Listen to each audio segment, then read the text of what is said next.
গোলাপি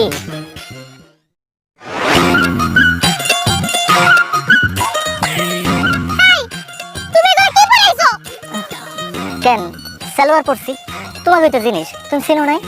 সেটা যে সালোয়ার এটা আমি খুব ভালো মতো চিনছি, কিন্তু এটা তো মাইয়া মাইছের পরা জিনিস, তুই পরছিস কেন?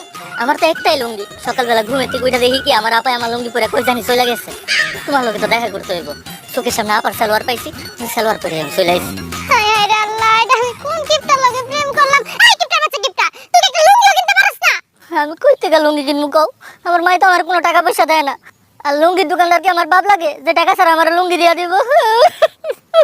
আচ্ছা, এই কথা কথায় কান্নাকাটি বন্ধ করো পিন্টু। তুমি আগে আমার এটা কও, তুমি আমার বিয়ে করতেছো কবে?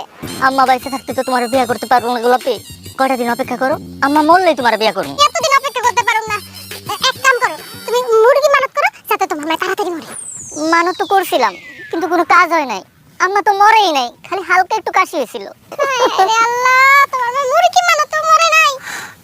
তাহলে একটা কাজ করো, তুমি কিছু টাকা আছে বুঝছো, এই টাকাগুলা তুমি গরিব দুঃখীদের কাছে দিয়ে দিবা। হ্যাঁ গো, দোয়াই জানি তোমার মা তাড়াতাড়ি মরে, আমি তোমার বিয়ে না করে আর থাকতে পারতেছি না। আচ্ছা ঠিক আছে, আমি গরিব দুঃখী মানুষ দেখা এটা এগুলো দান করে দিব। আচ্ছা ঠিক আছে, আমি তাহলে এখন যাই, এন্ডে যদি আমার মাটাকে আমারই মেরা লেবো।